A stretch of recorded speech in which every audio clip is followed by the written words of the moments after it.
news. Gather round, folks, it's time for the scoop. 2 ears in, let's join the loop. Tune them ears in, folks. What you got for us up first, Adam? All right, so a couple of episodes ago, maybe about 2 months ago, so maybe 6 episodes ago, we talked about the fact that AMC theaters started putting more ads in front of their movies, thus far making their already long wait to watch a movie even longer. And it turns out that it has irritated fans so much that AMC has now decided to cut back on their ads and promos before movies. It's like, come on, of course. Yeah.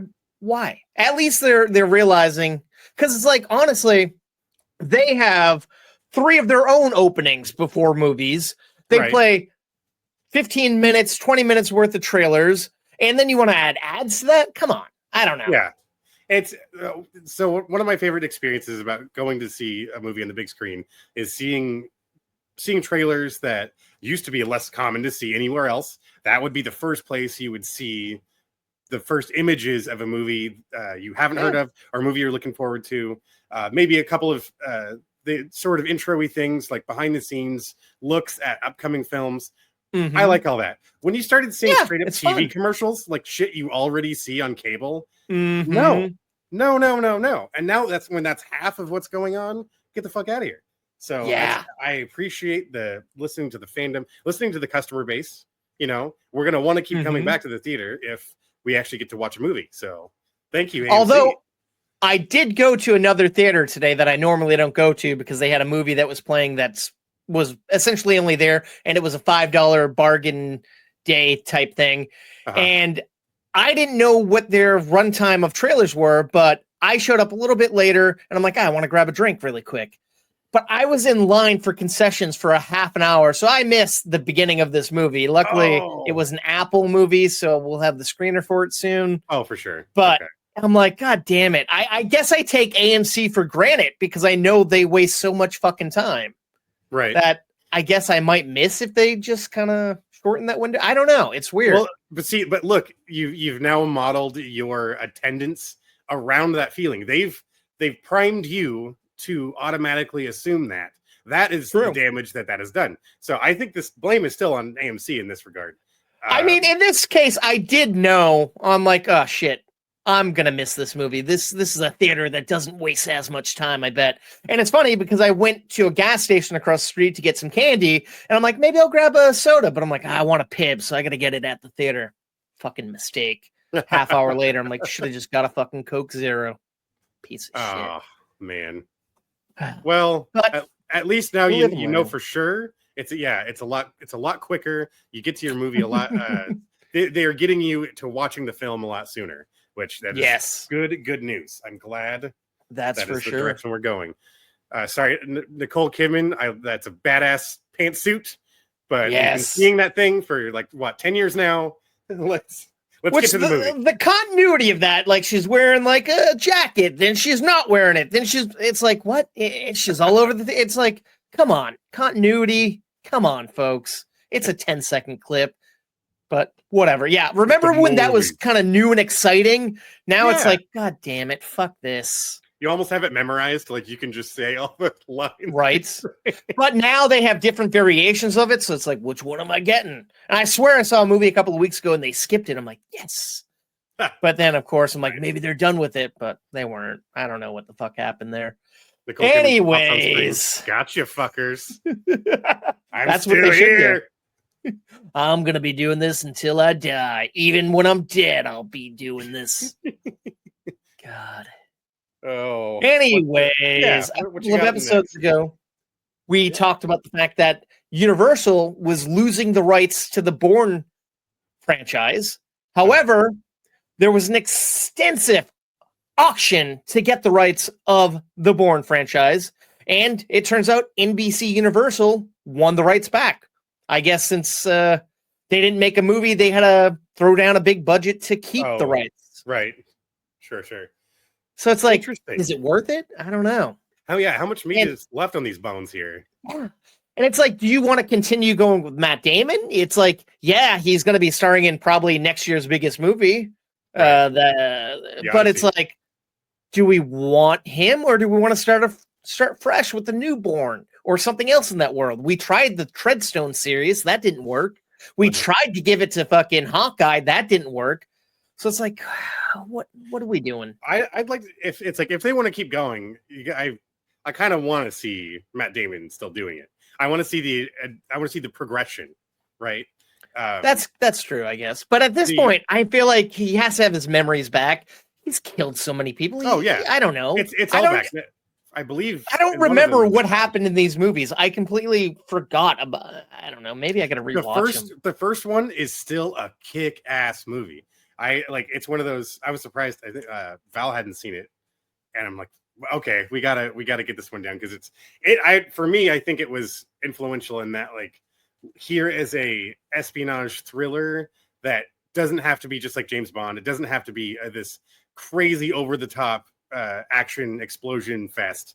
It was sleeker. It was sexy in this minimal in some of the fights, but then you have these big payoffs of exploding apartment or that badass chase scene where he's driving the Mini Cooper, this beat to shit Mini Cooper, and just beating the fuck out of it driving downstairs and up on curbs and stuff. It just was so exciting, and it was so interesting. As you're evolving through the story, I still think it's a solid flick. I wish I had that love for it like you. That's what I want. I wanted a badass action movie, but I felt like it was just so long and talky, and I'm like, I want more action. But you're right. When the action kicked in, it was there and it was badass. But I just felt like it was more, I don't know, political, more. It's kind of a slow burn built into it too. Yeah. I'm impatient. It's the mystery. Oh well, that's fair enough. See there it is, folks. It's all about your taste. There we go. And speaking of taste, Dennis, next year when the Duffer Brothers deal ends with Netflix, it looks like they're jumping ship and heading over to Paramount because Paramount has offered them a 4-year deal. And the main reason they're leaving is they want to be able to make movies that are released theatrically opposed to just straight to Netflix. Oh, fair enough. Yeah. I mean, they have a very cinematic scope, so. They do. But it's like, what can we expect from a Duffer Brothers movie? We've seen their TV show and that plays theatrically. So I don't know. It could be fun. It could be exciting. But do you think they'll have the gas to do something further? Because we saw the Game of Thrones guys, they kind of floundered a bit with the ending of Game of Thrones and all their hopes and dreams kind of went away and we don't hear about them very much. Do you think the Duffer Brothers can land Stranger Things and continue to strive in this industry? I think so. It's just going to be a matter of how their next up to bat, so to speak. Can they hit another home run? That's what everyone's going to expect. Is it must be amazing. When I'm I think if you just lower expectations a bit, let them find what the new story is, what the new pace is. I think the movie after that will be the one that you can then place a bigger bet on, because now they have had to translate the length of the story they're trying to tell into a single viewing versus getting to stretch that story out over many, many hours. So I think there's definitely a solid chance for it to work. Nice. I wouldn't give up on them just yet. If anything, they've proven so much. Well, we say that, and then I just remember reading an article not long ago of all of these people who've got deals from streaming networks that then made nothing else afterwards. Right. I forget her name, British actress who was an Amazon series that hit really hard. One of the earliest Amazon series. Oh, you're talking about Fleabag, Phoebe Waller-Bridge. Yeah. And they gave her this crazy, crazy huge contract. I mean, and then made nothing else. She was doing Mr. and Mrs. Smith with Donald Glover, but the two clashed, and now she is doing the Tomb Raider series for him. So she's doing it. It's just very slow. We're not seeing the fruits as soon as we expected. Yes. There was a couple of names on the list I'm not recalling. There are people that kind of flounder. Yeah, so it could go either way, but I think the fan base has now recognized their name attached to the show they created. It isn't just Stranger Things, but it's the guys who made Stranger Things. Right. And that's not always the case, especially in TV. There's only a select few, Right. like J.J. Abrams, and I don't know, I guess Dick he's Wolf no one anymore. It's like, but yeah, Dick Wolf, yeah. Casually, it's like, oh yeah, you mean Noah the Hawley. decades of Law and Order. Yeah, there's definitely those names, the like franchise sort of names. That'll be interesting to see what direction they take. Just for sure. Please don't make a series on Paramount because I don't have that. They're the next Taylor Sheridan. It's all going to be the Duffy brothers. There you go. There's another one. Yeah. Yeah. Except he's also made excellent films and excellent TV. So yeah, good for him. Sticking with I guess we're not sticking with anything. We're just moving on here. All right. So it looks like Doctor Who star Matt Smith will play a villain in the Ryan Gosling-led, Sean Levy-directed Star Wars Starfighter alongside Mia Goth. I don't know. I feel like a lot of people love this guy. I did like his villainous role he had in Last Night in Soho, but I didn't really care for him in Morbius. But I'm not going to judge him for Morbius. Yeah, right. It's kind of not fair to him. I am fucking stoked. I think he has a great, and House of the Dragon. That's true. His present, it's so creepy and so like he does a great job with that stuff. He can be the antagonist, he can be the protagonist. But in Star Wars, like I totally can see him fitting in with this. I don't know why, but his look really does match like the evil people in Star Wars. Like he looks like I know it sounds weird to say, but he has that distinguishable kind of British look that's just stoic, but I don't know. I totally get that because one of my favorite characters in Star Wars, Grand Moff Tarkin, who is that's who I'm picturing, yeah. Yeah, played by Peter Cushing, that like very defined cheekbone jawline, like it's I totally get what you're saying. There's just certain actors that they have a very particular look that works perfect for wearing the uniform. Now, who's to say whether or not he's going to be like Imperial or something? Because true, from what I understand, this doesn't fall into the height of the Empire, if I remember correctly. I don't believe so. I feel like this is kind of its own little section of the galaxy that we haven't seen before, but which is totally fine. But in regards to your, recognizing that image, the way that Matt Smith can carry himself, I totally agree with you. He's going to fit perfect into this world. So looking forward to this one. Right. All right. So the next one you may not be looking forward to as much because we mentioned it a few episodes ago, but there is a new Rambo prequel coming, and it looks like they've found their new John Rambo, and the recruit star and star of upcoming He-Man and the Masters of the Universe, Noah Centineo, will be playing Rambo himself. Now, he's only 6 years younger than Stallone was when he played Rambo. I don't know. Okay. How do you feel about this? I guess it kind of depends. Are we like seeing him in Vietnam? Is this? I believe it does take place during Vietnam. Yeah, before he comes home. Brutal. Okay. I could be wrong, but what really excites me about this is it's done by the guy who did the movie Sisu, which was a fantastic gory war movie. Sorry, I cut you off, but I have hope for the director at least. I've been meaning to watch that one because I loved your review of that, and I so wanted to go see it. Val wasn't as interested when it was. There's a sequel coming out soon, so hopefully it should be streaming somewhere. Oh yeah. But to be honest, that sounds like the right. That's who you want behind the camera making a film like this. They've easily made too many Rambo movies. The last one was I don't even know if you can count that last one as a Rambo movie. It's like what the I'm not gonna lie, I am not a giant Rambo fan. I guess I never fully gave him a chance, but I love the one from like 2007, 2008, where he's just fucking killing people, beheading people. And then the last one's like, I'm just gonna go to Mexico and fight the cartel. It's like, what? That's so bland. Oh yeah, the whole like spending a third of the movie setting up booby traps on his ranch, and he's just like letting them approach him. Like it's like we get it. Stallone, you're old. It's okay. It's okay to be old. We're not holding it against you. You seem to be holding it against yourself for some reason. Right.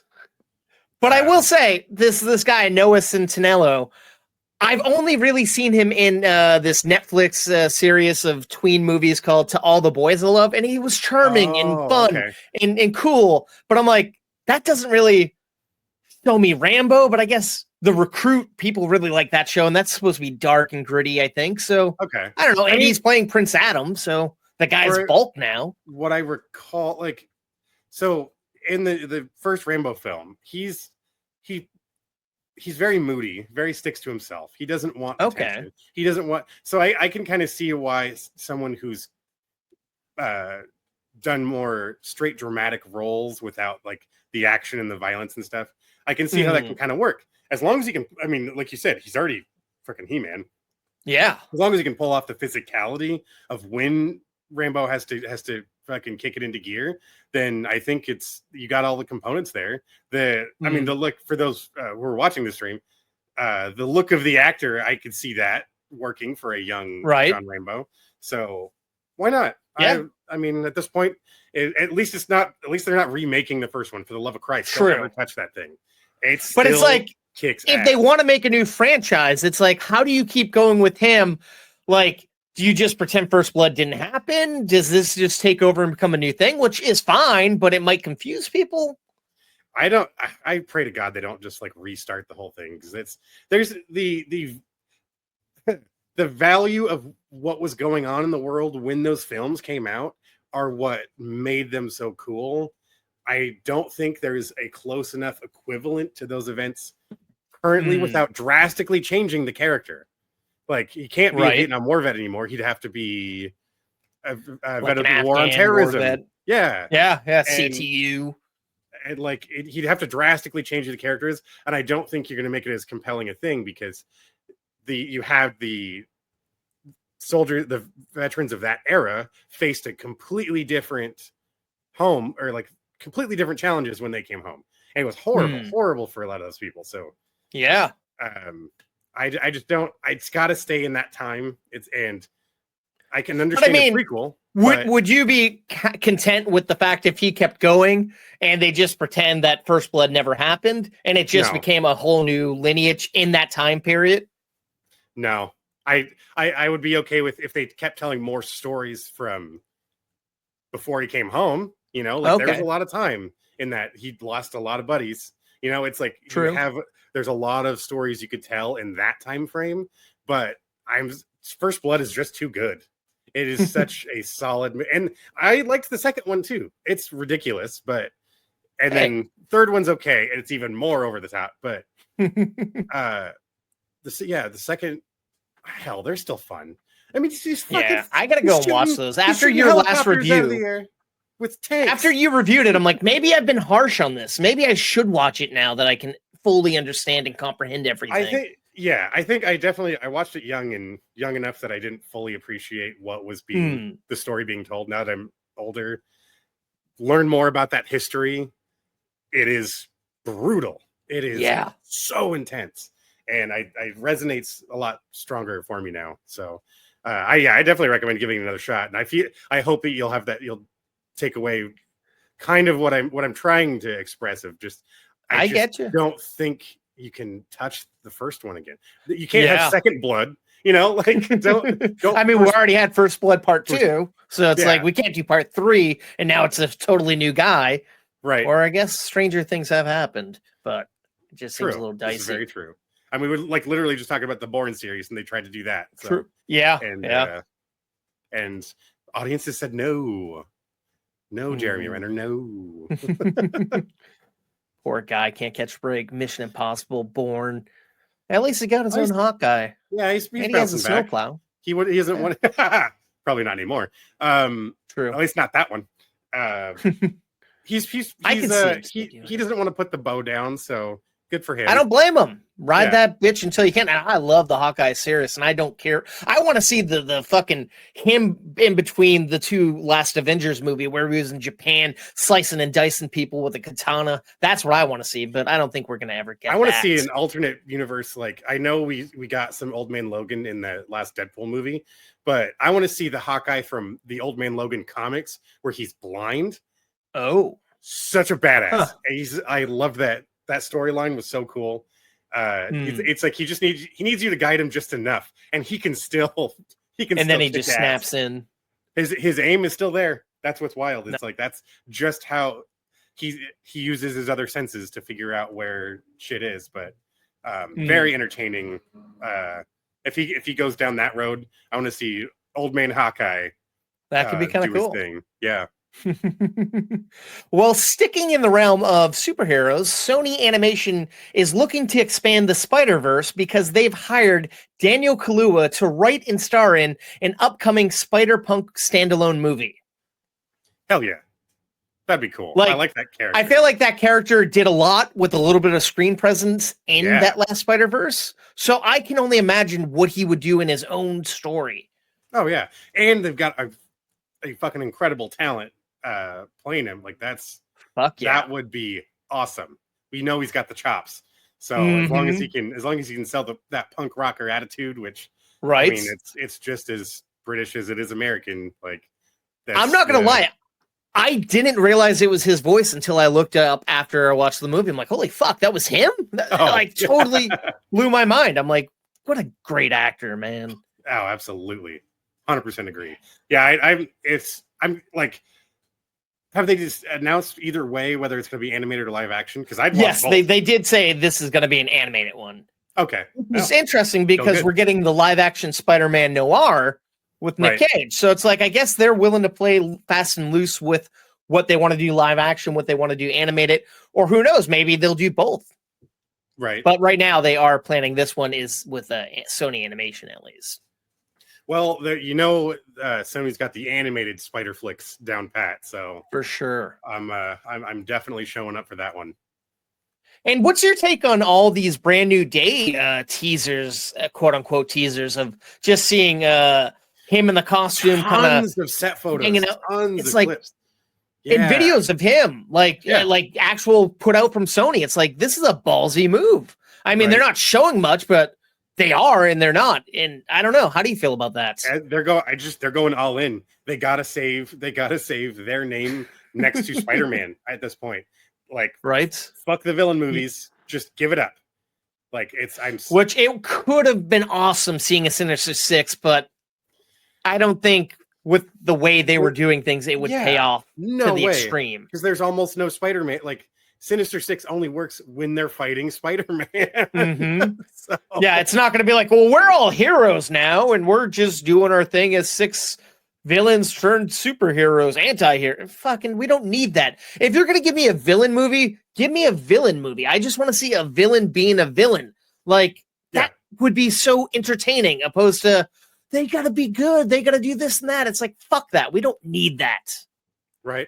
Homelander wouldn't have so many fans in The Boys if people didn't want to watch a bad guy do bad guy shit. You know, right?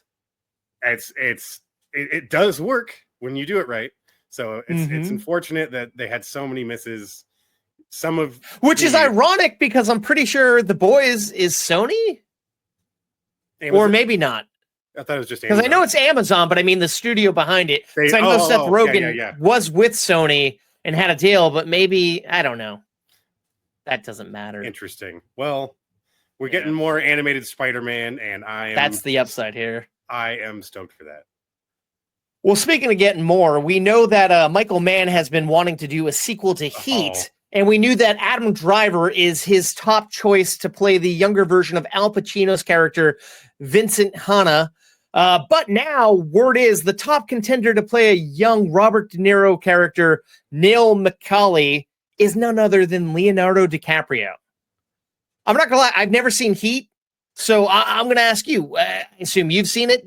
Does this I'm going to confess something pretty sad.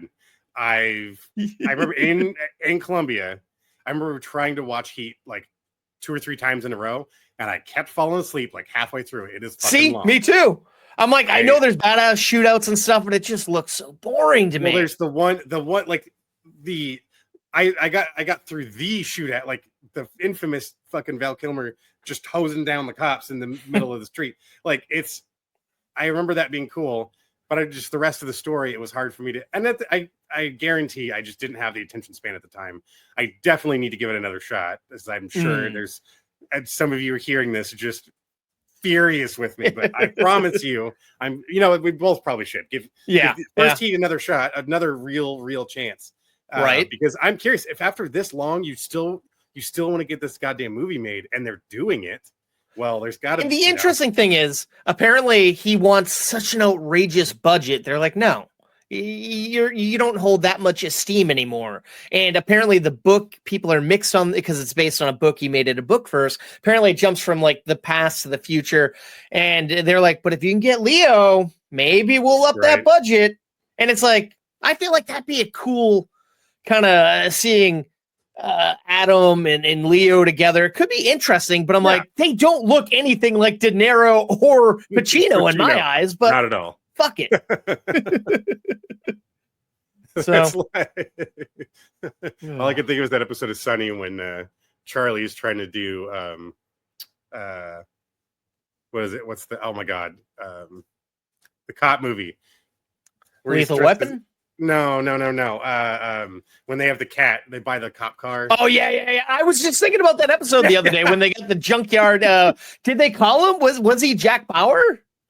Yeah, they named the cat. Jack Bauer. Yeah, Special it's agent. So funny watching the new season. I'm like, one of the episodes kind of reminded me. I'm like, this reminds me of that episode, but I thought maybe I made that. That's so funny you mentioned that. Wow. Damn. Oh, that's cool.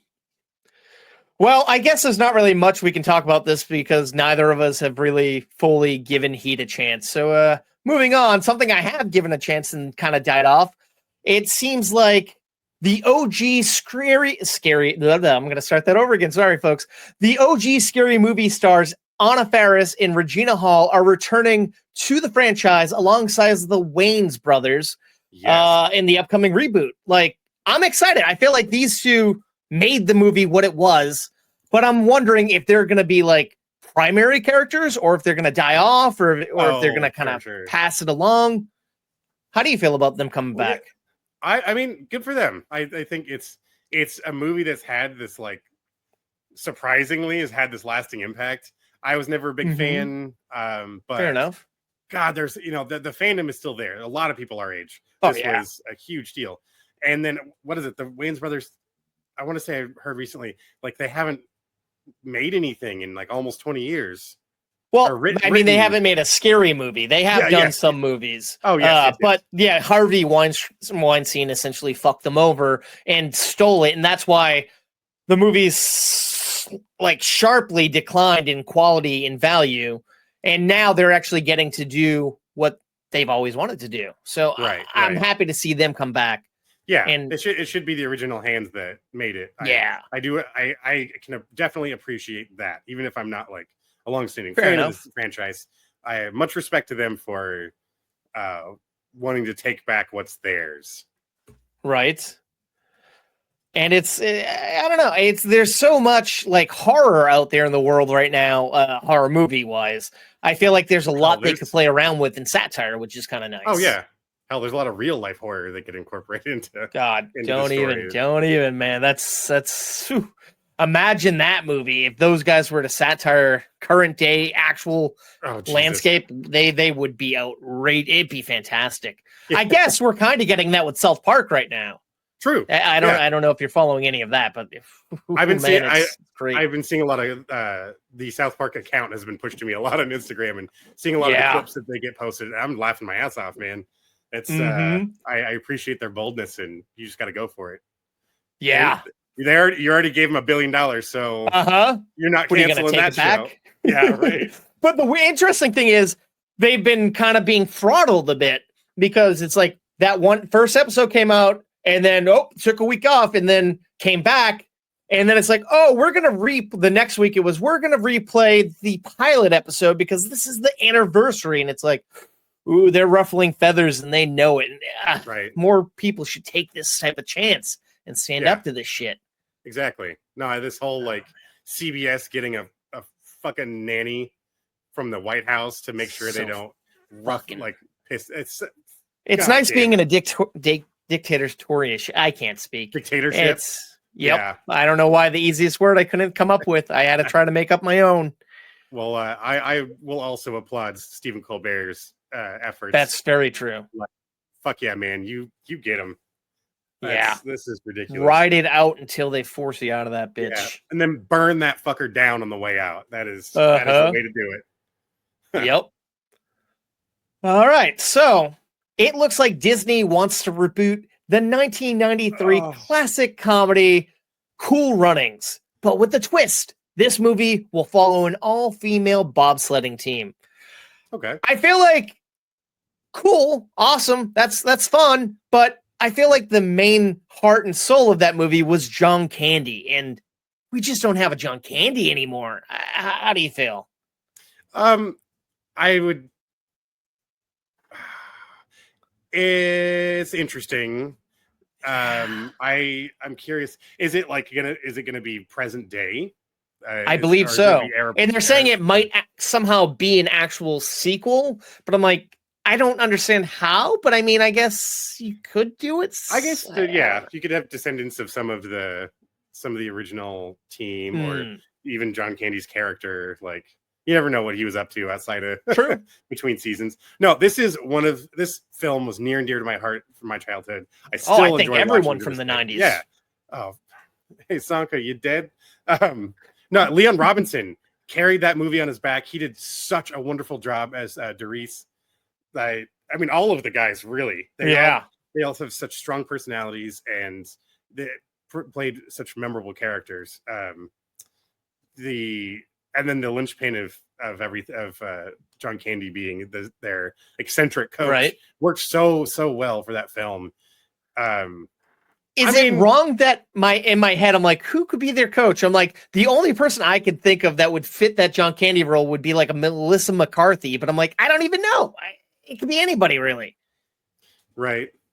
Like it's like I kind of want them to follow a similar pattern of having someone really rough and wanting nothing to fucking do with it, right? And then having to get kind of pulled into the situation like they did with him. I don't know. I need is it like if it's the same format, you're gonna get 4 track stars to then try to I feel like they gotta switch that up a little bit. Yeah, like are these are women from Jamaica that just genuinely want to be bobsledders out the gate, right? Like, we're just maybe like the events from 30 years ago, they've always dreamt of doing it, and maybe they're underdogs and someone's giving them a shot or something. Oh yeah, I could see that. Yeah. I don't know. I'd check it out. It's I feel like there's other ground we could cover besides remaking a fucking classic movie from the 90s that, right? I mean, God, so many people still reference to this day. You got your egg. So you want to kiss my egg? I remember loving that movie and watching it so much growing up. Yeah. But I can't tell you the last time I saw it. Disney Plus, here I come, baby. Oh, it's there. It's gotta be, just right? A few months ago. Yeah. Oh shit. Yeah. I probably still watch it like once a year as long as it's streaming somewhere. Why not? Sticking in the realm of reboots, Edgar Wright's upcoming The Running Man, starring Glenn Powell, has shifted its release date by a week from November 7th to November 14th. The movie was initially going to go head-to-head against Predator Badlands, but now it's going to be facing off against Now You See Me, Now You Don't, and Osgood Perkins' new horror movie, Keeper. And they claim the reason behind the shift is its previous weekend, it wouldn't be able to get an IMAX release, but a week later it will be.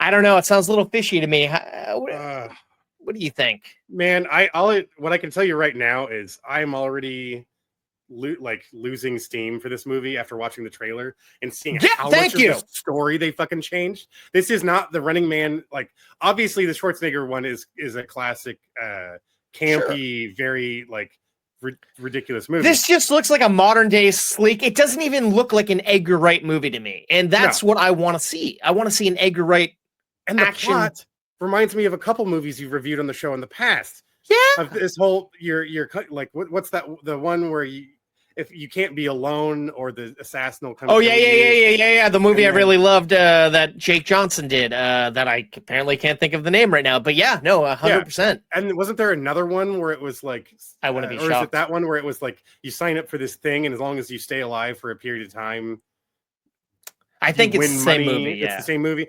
Yeah, it sounds like that to me. Like, and the trailer even explained it that way too. I'm like, oh come on. This movie came out. I feel like they're giving a lot away in that trailer. A fantastic cast, but I'm like, I don't know. Like, I don't hold the original near and dear because I don't remember it, but the trailer did nothing for me. I know I'm going to see it, but I have zero interest. No, I loved Edgar Wright, but I feel like he's been on the decline with his last movie. I'm like, I don't know. They've been getting... It's like this one looks like it's pandering to too broad an audience instead of leaning into the flavor of where their last film came from, where his films tend to be. I mean, you could still watch Scott Pilgrim today, and it's still amazing. 100%. Like I resaw it when it re-released. Still holds up. I saw Shaun of the Dead when it re-released recently. Still holds up. But it's like, I get it. The landscape is a little bit harder nowadays to get movies made. You got to kind of adapt. Like next week, we get a new kind of weird action comedy called Caught Stealing that's coming from Darren Aronofsky. And it's like, it does not look like an Aronofsky movie, but he wanted to work. So he made this Austin Butler movie that, I don't know, it could be good. It just doesn't look like his style. It seems like directors are now just, he still hasn't shaken the voice. But I will say, Simon Pegg has talked openly, saying now that he's done with Mission Impossible, he and Edgar Wright are going to get together and make another movie. Yeah. But he has said fans are probably going to be angry because it's going to be a departure from anything they've done before. But that excites me because those two together are gold. I hope Nick Frost can do it, but he's busy with Harry Potter, so who knows? Yeah, it would be cool to get all three of the boys back together. But I totally get that with, living their own lives and being a parts of huge properties, each on their own. I don't have any problem with it not being another God damn it. What's the name of the series, the universe? Cornetto trilogy? Yes. I'm totally fine with it not feeling like it has to fit in there because that's a very specific flavor. They are all shown they are capable of a lot more range than that. So even when Simon and Nick went to do Paul without Edgar, that was still them, but it had a different flair to it. But when they did all three of their movies, that had that specific charm and style to it. Yes. And there's nothing wrong with going back and watching those three movies again. They're still around. I got them on Blu-ray. I got some of them on DVD too.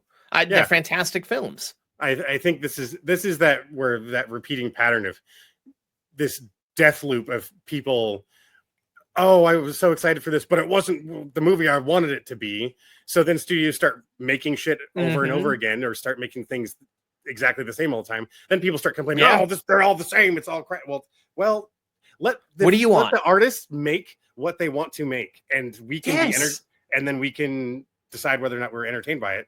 But turns out it gets a lot better if you just let them make the shit they are excited about making. 100%. True.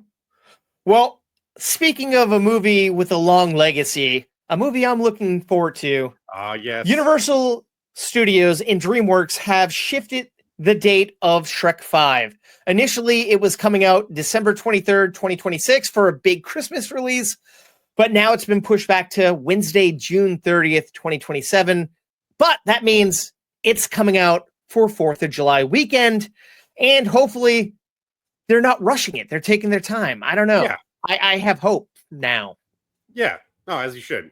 It's a franchise this big and is beloved by so many. It deserves the extra attention. Let's give everyone the time they need to record that dialogue and give all the people who are actually generating this film get it to look as good as they can. Mm-hmm. No, that's awesome. Yeah, like anything good, it should take time to make. So don't rush it, DreamWorks. Take your time, make it delicious. And honestly, I love Shrek, but I feel like a Christmas release date's kind of weird. I feel like all the other ones are big summer movies. Yeah, so it totally feels like a homecoming of sorts. I think 17 years later, coming back out in the summer. Man, that's nuts. 17 years. All right, maybe I made that up. I feel like I heard it somewhere. Shrek 4. Now I don't think it's been 17. I feel like 13 maybe. Oh wow. Okay, 15. Okay, by the time it comes out, 2010. I remember seeing it with Strickland in Winnetka. But 2010, that's so crazy. Well, it's crazier to think about the fact that the first Shrek film is more than old enough to drink now. Like, but yet I vividly remember when me and my brother saw it opening weekend, not knowing what it was, and then falling in love with that green ogre. By God, it's like burned into my memory, and I don't know why, but yeah, it's crazy. Wow, that's so long ago. For me too. I remember I saw it with my mom, my sisters, and my uncle at the theater off Lancaster in Salem. It's like the biggest, nicest one in town at the time. See, we saw it at like this rundown. Well, not rundown. It was fine at the time. Theater inside of a mall, but not the nicest like your theater. But I remember we just walking out of the screen. We're just still laughing and just like My Uncle Pat was still just like, I can't believe I liked that movie as much as I did. I was not expecting so much comedy, and even him and my mom were just like, or the kinds of jokes that they were telling that clearly went over my head. It worked for kids. It worked for adults. It was a satire of things that we see all the time. But then it slowly started cannibalizing on itself and becoming what it was making fun of. And it's like, maybe that's why because Shrek Forever After made a lot of money and they were going to do the fifth one right away. But something made them say, let's let it sit and fucking kind of simmer for a bit. And now I feel like it's been so long, it makes sense. Come back and not reboot it, but I don't know. I'd love to see them do like a live action Shrek. But I feel like, how can you do it without Mike Myers, Cameron Diaz, and Eddie Murphy, Antonio? I don't know. Right. But yeah, no, it could be risky. The chemistry of their performances together really, I think, a huge part of what makes it work so well. Right. Whew. All right. Well, up next, after the success of Zach Krieger's latest horror movie, Weapons, it looks like New Line Cinema is trying to get Krieger to make a prequel film based around Amy Madigan's breakout character, Aunt Gladys. I'm going to be reviewing this movie later, but what I'm going to say here is there's an air of mystery about this character, and I feel like it's better not having a backstory. Right. Yeah. Okay. So it's like you're gonna ruin some of the magic, I think. I don't know. Okay. That's all right. No, I think that's the danger sometimes when like studios, they start to see like the appreciation of a film that just came out still in fucking theaters, and like, oh shit, let's make another one. And it's just 2 weeks now, just came number one again. And like you said, this is what happens when you let directors make something original. It clicks and people love it. But that's the curse. Now they're like, we got to make more of it. But we don't always need more of it. Right. It's like, okay, that was great. No, do it again. It's like, or let's appreciate this film that was made right here. Mm-hmm. What is wrong with that? Yeah. Tell me what is wrong with just enjoying a movie for what it is. Right. Well, Dennis, our next story is still about a sequel, sorry to tell you. It looks like Mel Gibson's highly anticipated sequel to The Passion of the Christ, The Resurrection of the Christ, is going to be split into two movies. Part 1 will release on Good Friday, March 26, 2027. Part 2 is slated to open 40 days later on Ascension Day, Thursday, May 6, 2027. See what they did there. Yeah. Okay. I mean, is John Cazaville coming back? Like, I believe so. You'd have to. I don't know how you recast. I mean, who else can be Jesus? Yeah. I'm sorry. Pretty heavy order. I think Family Guy already had this covered in very early season of the show. Yeah. Wasn't it Family Guy? Right? They've done a couple. Yeah, they've done a couple of Jesus. They actually just recently did another Jesus episode, and even South Park. No, I mean like they literally. It's literally a Passion of the Christ 2. And it's yeah. That sounds about right. Yeah. Jesus has a machine, like an AK-47. He's mowing down all of the Roman soldiers. Like, and they did something that now I'm like, hopefully, maybe it was in the back of my head. I think they did a blaxploitation Jesus, not where I got my idea from, but no. I just remember that as well. Well, but it's like, it's interesting to get a movie only a month later, a sequel. And to do it on these big religious holidays, they know their market. They know the last movie, churches bust people in to see these movies. So why not double dip, I guess? But it's risky. It's been what? Even longer than 20 years, 25, 30 years almost since the first one. Yeah. I don't know. Think they long enough. They want you to forget about Mel Gibson's anti-Semitic rants and shittiness. Yeah. All around not being a very good guy. 21 years ago, 2004. Jeez. So yeah, that's a long gap. I don't know why that's I know he's been wanting to do it, and it's always been rumored. We already know that's purely for the fact that it's telling the story is enough. Look at the Angel Studios, or I think there's a show called The Following about Jesus, and that show did really good. They've been putting out episodes in theaters, and it's been making bank in the theaters. Like, it's been coming in the top 10. It's like, people want this. I don't, totally. Not me personally, but I'm happy that there's an appetite, I guess, for it. Right. It's I'm not against a well-told story, regardless of the content. Yeah. Sorry, I sneezed. No, you're good. So, it's if it's going to be a entertaining movie, then so be it.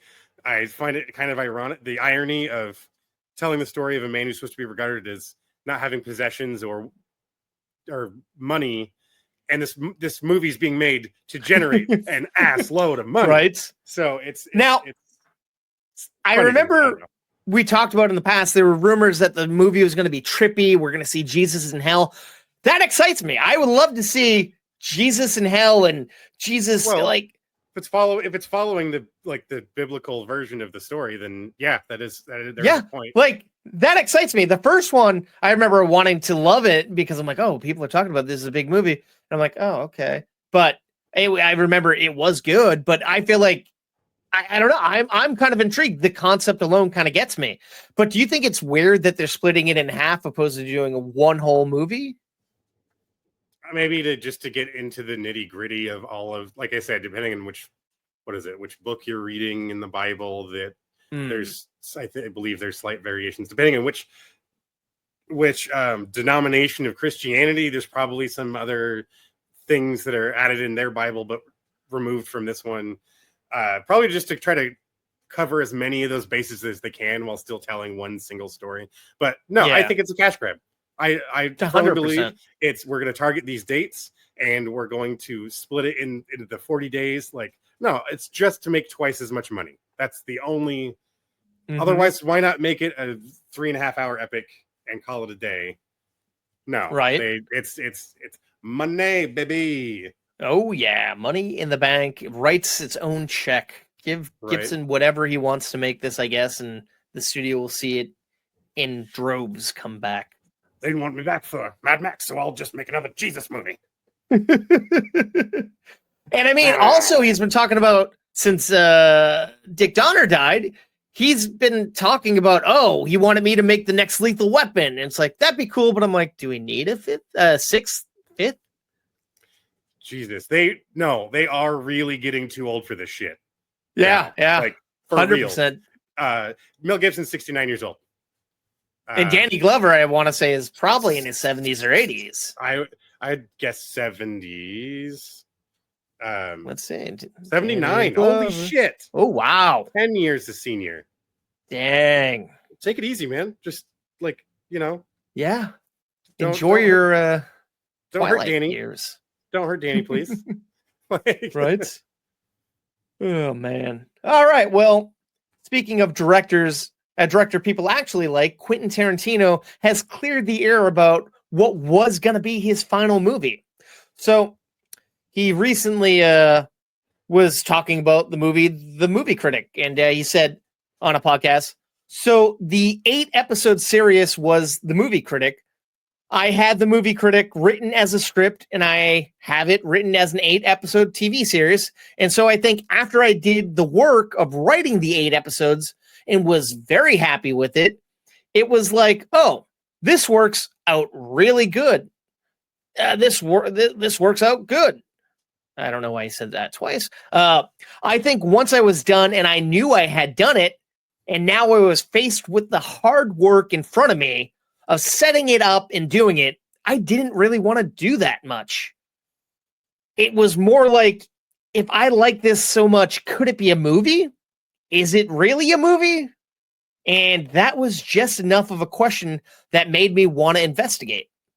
No one's waiting for this thing per se. I mean, I can do it whenever I want. I mean, it's already written. So, okay, let me just not start it right now. Let me try writing it as a movie and let me see if it's better that way. And I was like, oh, okay, no, I think this is going to be a movie. And then it wasn't. I pulled the plug on it. And the reason I pulled the plug, it's a little crazy. And I could go on. I do apologize. I'm not going to continue poorly reading. But essentially what he said was... Yeah, he has a very unique speaking pattern. So. Yeah. and I, of course, suck at reading. So, yeah. But essentially, he kind of lost interest in doing it. And he says it was never supposed to star Brad Pitt. And everyone said, oh, this is going to be Brad Pitt starring in the movie. And I'm like, oh, okay. So did you write that Cliff Booth movie and nobody knew that you wrote that? That's a separate thing? It's not this thing? I don't know. Does that make any sense to you that right after this 10th and final movie disappeared, another script appeared and just so happened to have gone into production? Like, is it, I wonder if it's like, if any of that was like leftover notes or things he'd written for Once Upon a Time in Hollywood. Like this was true. He does have a vast backstory. Exactly. Like he's done that for so many of his movies. I wonder if that's where that originally came from. But no, it totally could be true that it's maybe this is the fragments left over of the series that he wrote. And once he realized all of that story wouldn't fit in a movie, or however, however he personally felt, that this is just, why he was able to hand it off to someone else. Like, okay, you go ahead and make this movie.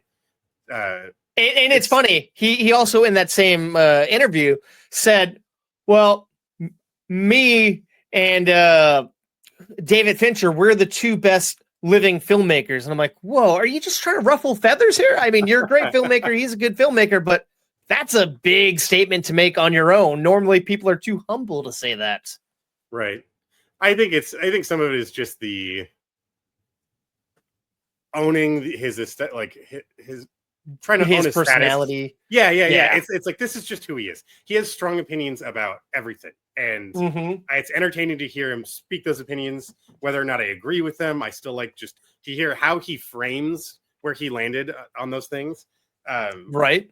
There's some, like, the wacky shit he enjoys is evident in all of his films, because it, from the very specific music he gets into, the very, very specific lesser known films he's a big fan of, all of that stuff creates the artist that we know and love. Yeah. And I think, it's just like, you know what, fuck it. People keep saying this about me. All right, I'll say it too. Fuck yeah, I'll own that shit. He's not afraid of just being who he is. I love the when he was at Cannes receiving his award for Pulp Fiction, and this woman stands up screaming obscenities at him in French, and he just laughs at her, flips her off from the stage, and he's like, I'm the one standing here with the fucking award. So the last laugh on him. And then it's interesting. Sorry, the article also went on to say he felt like telling the story of a film critic was just too boring and dull. Nobody would care. And it's like, but you cared enough to write a 8-episode series and then a feature film. I think people really, honestly, I would have loved to have seen that. And I feel like the only thing we had close to that would be John Lovett's The Critic, a cartoon, but this would be a completely different type of thing. Yeah. I'm sorry. He can make a movie about any subject matter and a bunch of people will still show up. It could be a fucking the guy running the deep fryer at the McDonald's. He would make that movie epic. I don't care. Whoa. Big Kahuna Burger, Dennis. Oh my Get it God, right. yes. See, there you go. The fryer. It's just like there it is. There it is. Right. It'd make $100 million. Final movie. Oh man. But it's interesting that he says he could make it whenever. And the fact that he's dabbled with the thought of different television series is like we've talked before. Yeah. You mentioned he could essentially make any sequel he wants as a TV series, and that's the catch-all that doesn't call it his final film. Yeah, exactly. He can stretch out this. I'm only making this directing a set amount of movies, and drag that out forever if he starts doing other stuff, or like the other theory of including other directors, maybe doing oh my God, I'm just losing my words tonight. You son of a bitch. A bunch of smaller stories stitched together. And yes, he only has one of them, and an anthology. Yeah, yes, there you go. There we go. We got there. Yeah, I don't know. There's a lot of ways it can go. I think he's realizing he can keep kind of not dragging it out, but like I don't think he. And think about if he were to die tomorrow. I know that would piss a lot of people off, but the fact that he never made that final movie would probably make him even more of a legend, and people would just be fixated for years to come of what that could have been. It could have been, yeah. And it would be infamous, yeah. Yeah. So it's almost like whatever kind of like a horror movie. When they show the gore, it's never going to be as good as what's in your head. And maybe that's what he's like. Maybe I'm never going to do a 10th. And maybe I'm just going to keep teasing people. I don't know. Right. Or maybe he'll go on to do 50 more movies. Who knows? He could be like you know what? Yeah, fuck you guys. I'm just going to keep doing this. I know what I said. I don't care. Right. We'll still see it, Quentin. We'll still see it. I promise. We'll be there. Well, speaking of filmmakers who will speak and say whatever they want, after rumors of Robin being a main character in the Batman Part 2 swirling around the internet, James Gunn had to hop on X because that's what he does. And he said, guys, please stop believing this nonsense. I think 6 of us have read the script. No one knows anything about the Batman 2. So everybody's like, oh, James Gunn said Robin's not in it. But he never said Robin's not in it. Yeah. He danced around it. Yeah. I don't know. I think it's he's trying to redirect focus of like, let's not get too hyped on this specific piece of information, where it could be like, because it could be annoying where it's one of those things, Robin doesn't actually show up till the very end of the movie, and that's the setup for a third one kind of thing. And everyone's like, "Oh, we promised Robin." Well, you got him, but I'm going to tamper your expectations. Exactly, and then it's like, what backstory are we going with? Are we going tried and true? He's from a circus family. He was adopted by Bruce. Bruce initially wants him to have nothing to do with what he's doing at night, and it's just trying to give this kid a second chance at life, get him through school, get him to college, all that stuff. It doesn't make sense for the age that Robert Pattinson I was going to say, Pattinson is what, 36, 38, somewhere in his late 30s. How old is Dick? Exactly.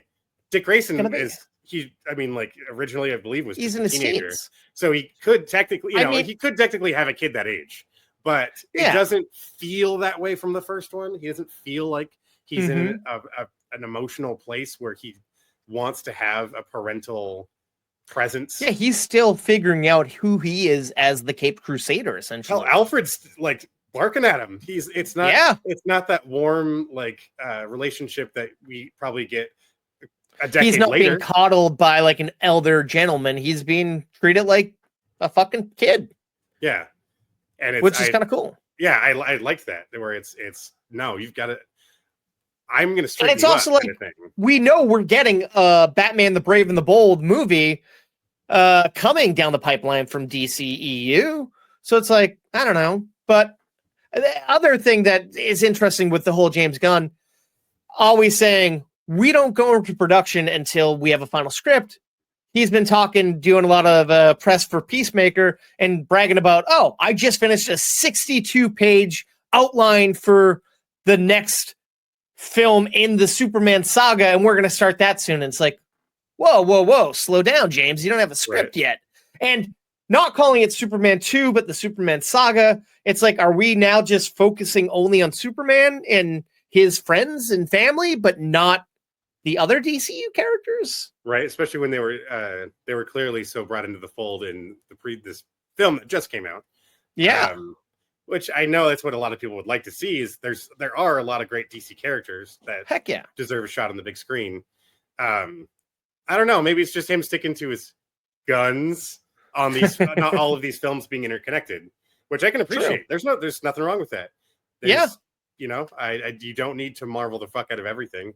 I think even Marvel is kind of annoyed with locking themselves into this corner where they now have to answer for everything that they've promised in the past, which there's still things they've never fulfilled that they set up in movies, so many teasers, stingers, and whatnot that never came to fruition, and movies that we haven't and probably may never see.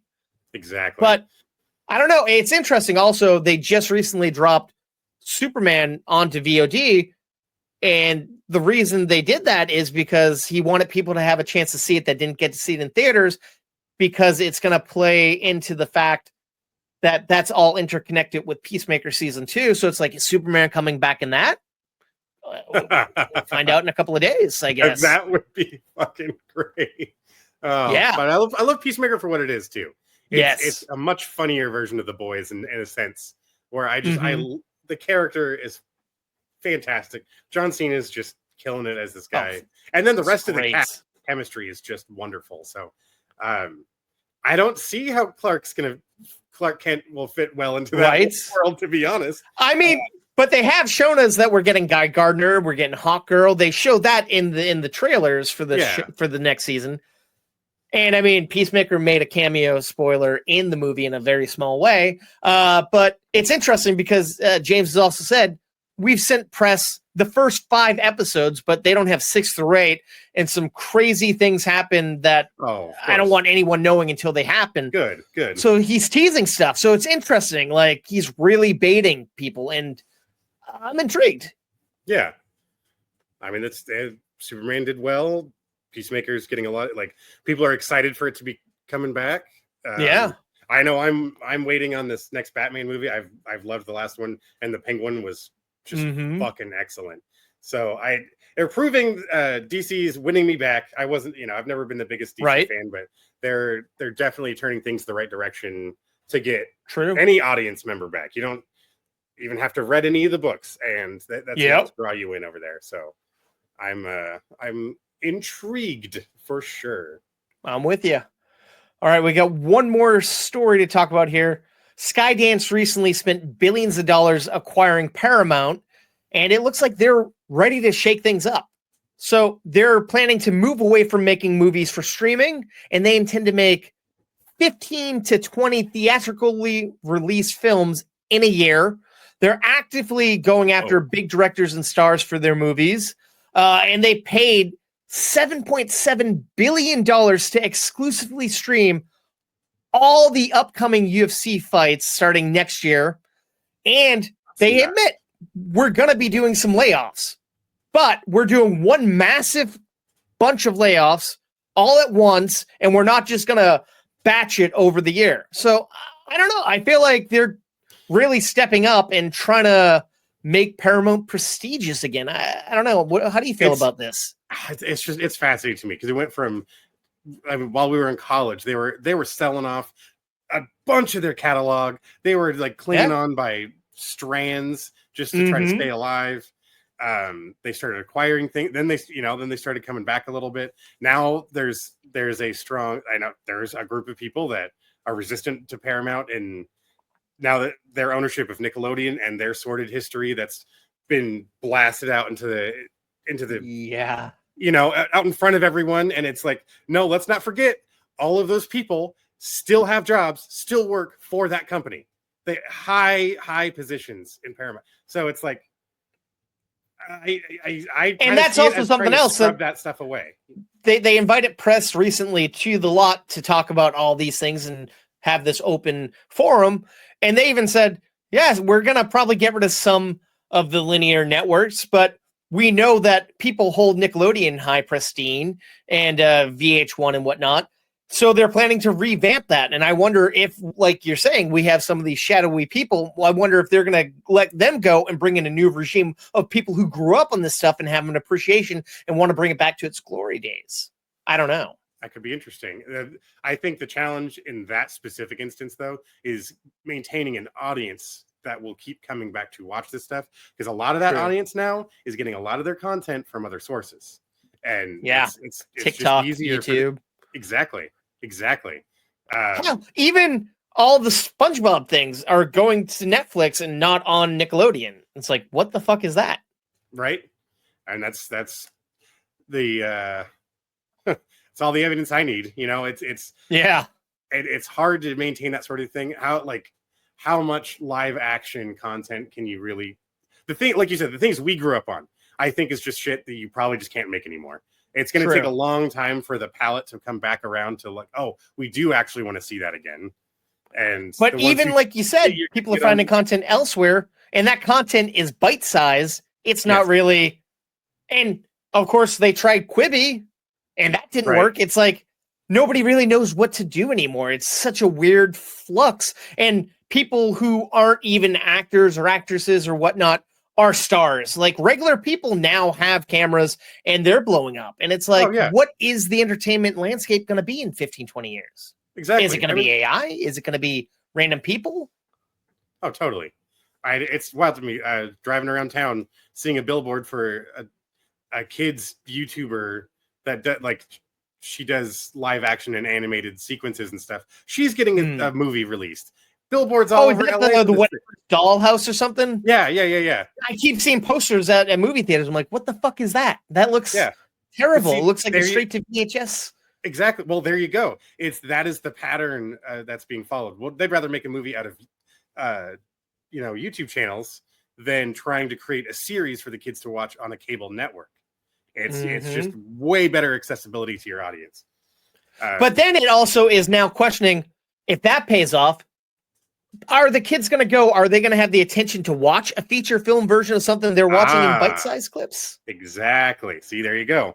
Who then wants to see that? Like the Ryan's World movie that came out last year, years after the kids he's like probably not a teenage adult almost. Oh yeah, he's like he almost looked like he could have driven himself there. Don't they now do him as like an animated character as the child still? Because they're trying to preserve. Who wants to see Ryan with the fucking mustache? Yeah, in puberty, fucking shit stash. Yeah, no, I totally. I just it would be a challenge. I just pure curiosity's sake. I would like to see how that plays out, but I'm not gonna expect them to come anywhere close to the heyday they once had. Yeah, it's never gonna be that again. Slime time. I mean, come on. Oh God, yeah. That blowing minds right there. But I'm not a UFC guy, but the fact that these big pay-per-view events are now exclusively on Paramount, that could bring a whole new audience to the network and the streamer. Oh yeah, like the people that want to watch a UFC fight in the fucking White House lawn. That's the audience fucked. I want to fucking see. Yeah. No, but, it's again accessibility. I've watched more boxing matches than I ever have purely because they were on Netflix and it was like, fuck it, let's check it out. And I gotta be honest, I've been entertained. It's if you at least give me the chance to sample some of those things I've been missing out on in years because they're locked behind high ticket pay-per-view prices. I mean, some of these things range from like $70 to like $120. It's crazy to watch one live event. And they could be over in an instant. Some of these matches people are waiting for. Right. Yeah. They got to load the card up like crazy. And you're sitting there listening to them dissect this fight you just watched over and over and over again until the next fight starts. And it's like, okay, I get it. Let's move on. Let's get those next fighters out there. Yeah, let's beat the shit out of each other. Let's watch these other people hug and punch and whatnot and get bloody. That loud. Oh god, yeah. Oh, that's gnarly. That's gnarly to watch. Yeah. I don't know how they do it, man. Right. Well, they probably forgot why they still want to do it at some point. Just gets bashed out of them. I don't know. It's like I said, I think it's deals like that are what keep places like Paramount alive to the point to where they can be purchased by someone that wants to turn it into something. It's feeling a little monopoly like though, when there's only like 4 media companies now that exist, or like 5 total. I'm blanking now, but I believe they're also talking about wanting to buy another studio. Like, I forget who it is, but like a big studio they're talking about wanting to purchase. Lionsgate about to get snatched up or something like. It could be. Maybe it's Lionsgate. Yeah. I think so. And it's like, it's good. Now we're going to get more stuff, but it's like also bad. Now the creators have less studios to go to and less options. And things are going to start feeling pretty similar because they're going to keep passing through the same hands. And I'm like, I think the diversity of different ideas, different experiences, different people, that's what makes things interesting. And like, it used to mean something back in the day, seeing the title cards of these companies come up because like, oh, cool. And now it's like, oh, wait, who's this one again? Oh, okay, cool. Right. I get no joy out of it. Like seeing like the logos come up. Yeah. I used to like, I feel like you'd start recognizing the pattern of, oh, it's these. Oh man, though I'm excited because, you know, they've made so many of these movies that I like. Now it's just kind of meaningless. I mean, the review I'll get to later, Locked. There's a good minute and a half of studio title card. I'm just like, oh my god, when is the movie starting? It is that joke from Family Guy that this must be the look at this guy. He looks mysterious. Son of a bitch!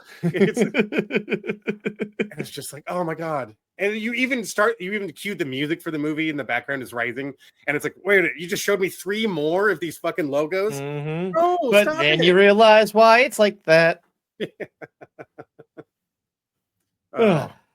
Well, that's gonna do it for the news section of the episode, Dennis.